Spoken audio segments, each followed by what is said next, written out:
Hello everyone! In today's video we're gonna make a new module for our Galaxy S24 Ultra, but before we begin, a word from our sponsor, PCBWay.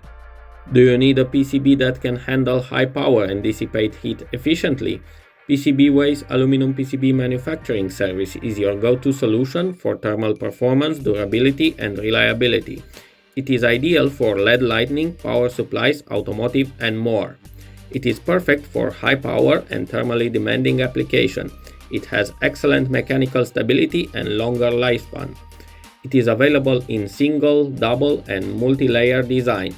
It has multiple aluminum-based and dielectric material to meet your specific thermal requirements. Get your board delivered quickly and reliable. Check them out, link down in the description below. As you know, a few months ago I've made this Bluetooth keyboard module for the S24 Ultra that you saw it in many videos that I'm using to type dimensions and commands in FreeCAD. This is a module that I can detach from the phone. I can basically use the phone like this, like a small computer, and type on the keyboard, or I can attach it and use it as a slider, and even for some gaming purpose. What I want to do in this video, I want to make something that is just for gaming, that will not have all these keys. It will have a D-pad, but just for gaming buttons, as well as 2 trigger buttons. And the idea is it will slide inside here just like this keyboard module will. So for this project, what I'm going to do, I'm going to print this part because I already have the design of this one again, and then I'm going to design and print a new cover that will have like just the D-pad and the gaming buttons over here, and maybe a start and a select button. The idea is to make it look like a joystick, like a gamepad. So whenever I want to use it just for gaming, I can just slide that in and carrying with me. So let's get started by 3D print the new case. So we're gonna 3D print this part again, and after we'll design the top part. Okay, so the printing is complete. Now for the top part we'll make a design.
So this is finished, and now we're gonna assemble. These two parts should come just like this.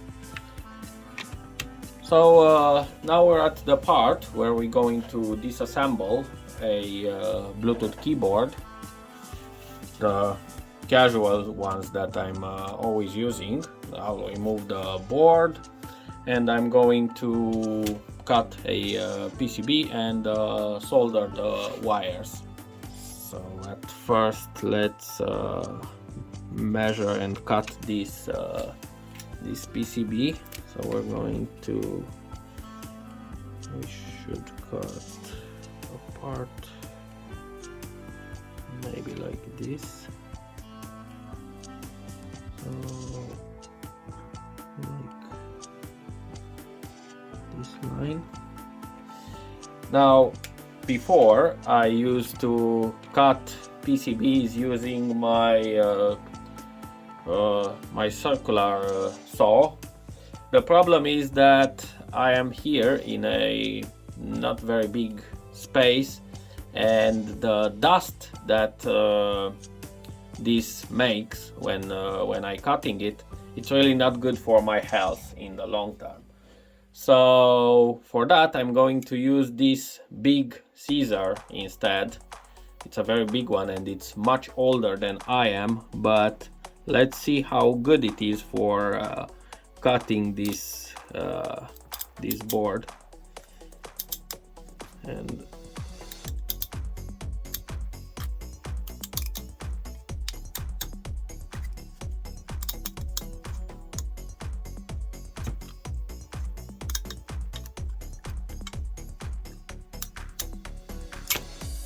okay, well, it seems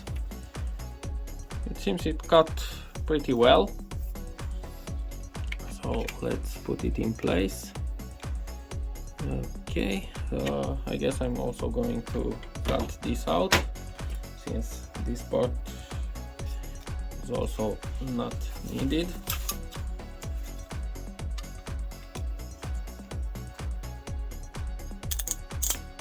Okay. And I'm going to fix it here in order to make the marks. I'll put just some double adhesive tape to hold it in place until it's just for marking the spots, basically, where I'll solder the buttons. So let's see. Should be like this.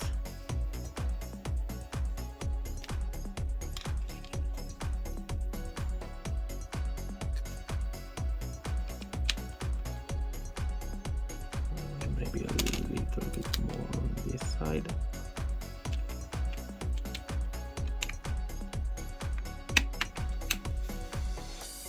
Okay.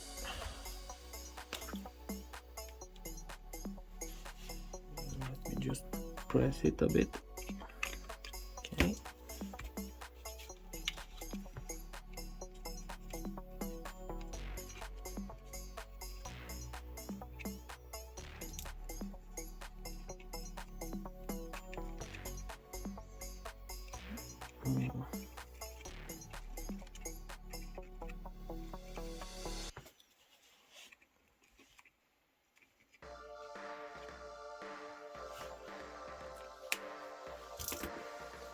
I think I'll have to scratch a bit.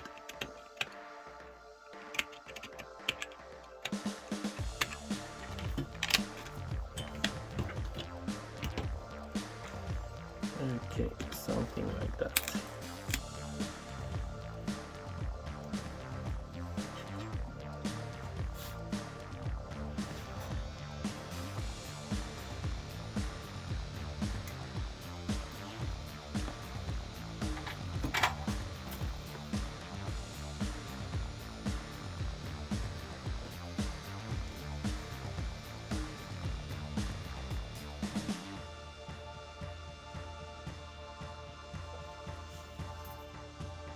And now we're gonna connect the keyboard to it. With the keyboard now soldered and every button connected, let's fix these two boards together with this tape to make sure they will not move.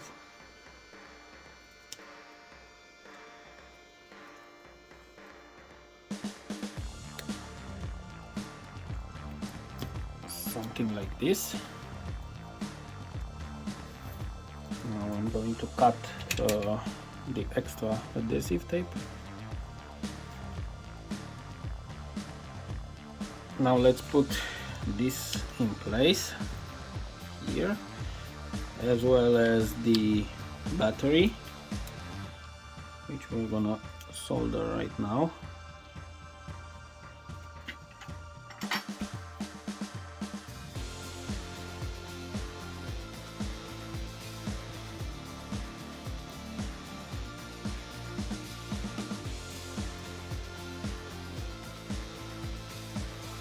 As well as the USB Type-C for charging.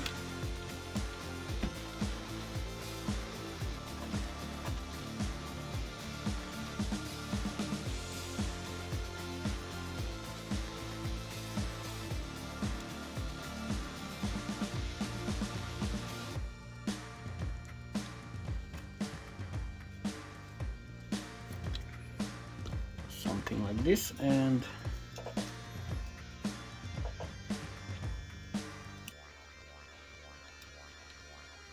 place this here.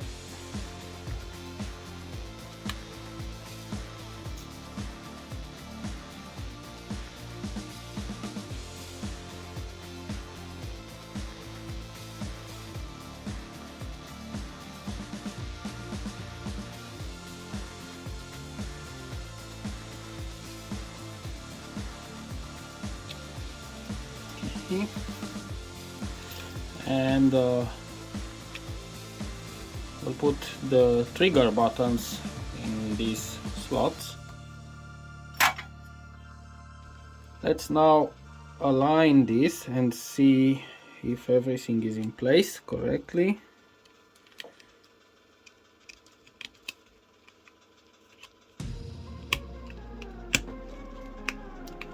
Like this. Yeah, the button seems to be on the correct hole. Of course, when I did the design, I forgot to make a cutout for the power switch and the connect button, so I did them after. And yeah, let's now put the plastic buttons here, and let's slide this into the phone.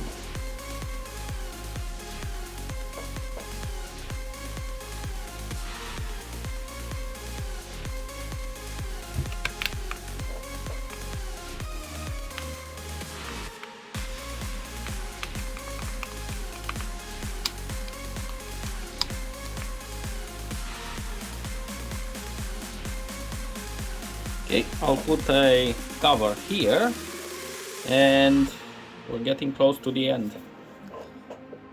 Okay, so now we can slide out this keyboard module. We can slide it out completely. I put here on the back of the keyboard module a nice looking carbon fiber film, and maybe I will do the same for this gaming module in the future. But at first let's connect it, let's slide it in, and let's test all the keys at first.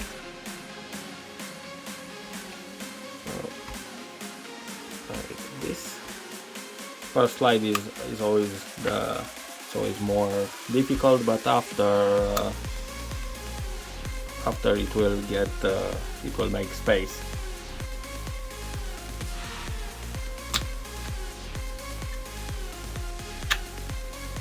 Something like this.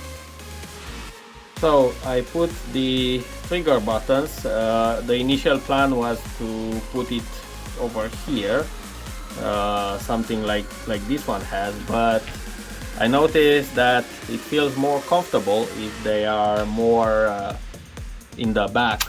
So when I will hold this, it's easier to press on them. So let's power on the keyboard, and let's test it at first with the keyboard tester. So here it is. Let's clear everything, and as I press a key, the virtual keyboard will disappear. So we start with this key. So left is working, up, down, and right. So yeah, down key, and right. This one is W. Yeah, it's working. Enter key is working.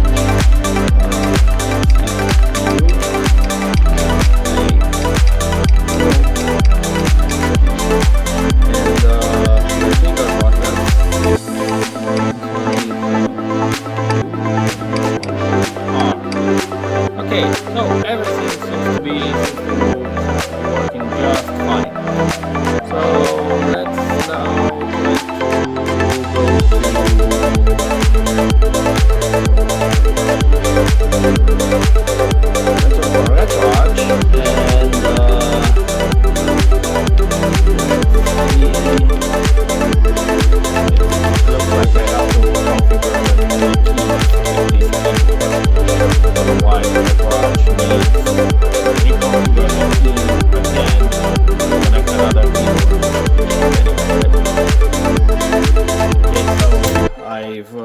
mapped the keys. Let's try to load a game now. We'll try NES Contra.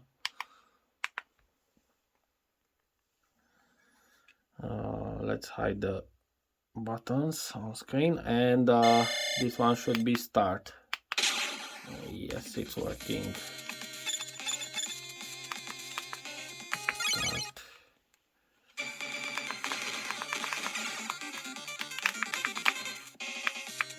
Since I press,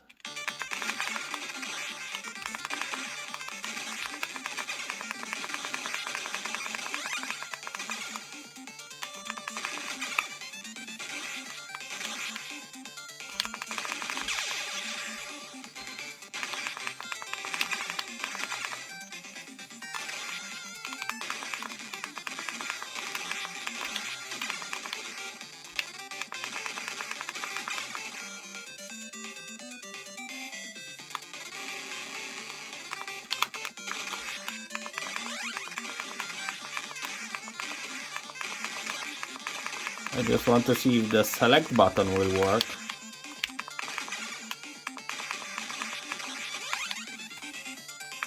And yes, it's working. Alright, so let's try now something more advanced. So we'll go to launch Doom.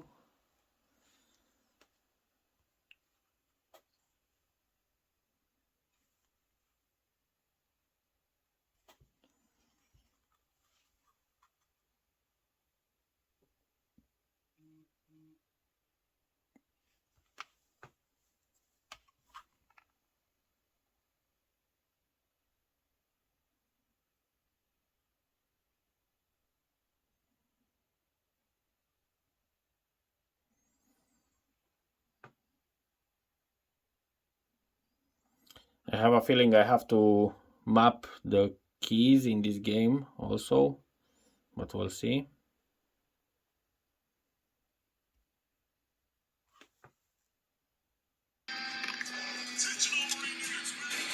So let's see movement. Yes, the D-pad is now mapped, and let's start. It actually feels better with the triggers in this position. Also the other trigger is working just fine, the zoom in.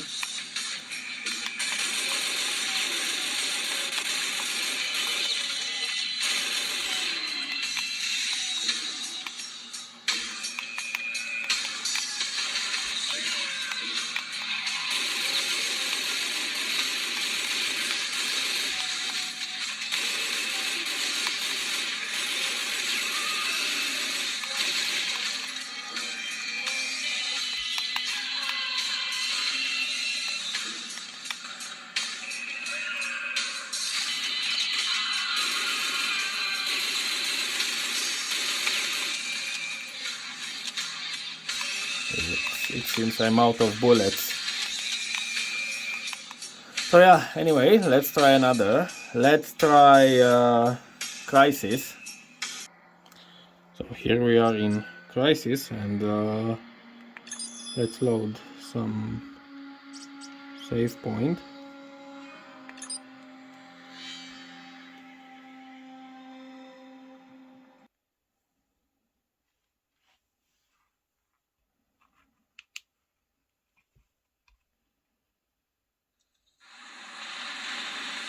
Okay,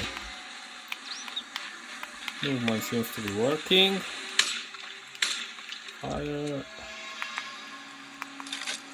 This is the attack button, this is a crouch. Alright.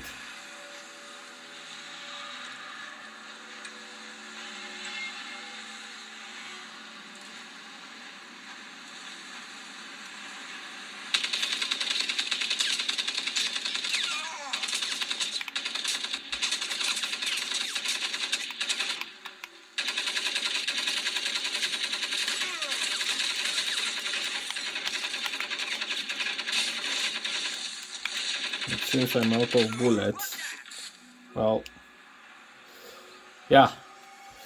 Well, so overall I would say this is a successful mod. Yeah, it's closing pretty well, it's sliding.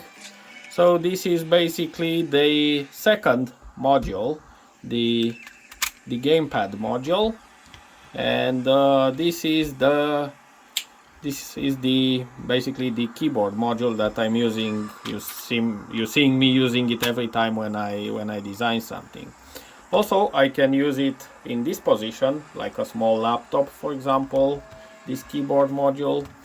And the gaming module can also be used as, for example, as a external controller. If I don't want to hold the phone every time, I can basically, yeah, I can use it like this, especially for NES or any 8-bit or 16-bit console that I want to emulate with this. So this can be used in this way, but of course if I'm on an airplane or something, I will have to use it like this, because yeah, it's more convenient. So yeah, it can be slided in just like this, and then yeah, like this. Yeah, after it will work smoothly. So yeah, this is the second module. Maybe I will make other modules also if I will have more ideas, but yeah, I guess this is a quite successful modular phone that I'm trying to build here. So yeah, thanks a lot for watching, and see you in the next video.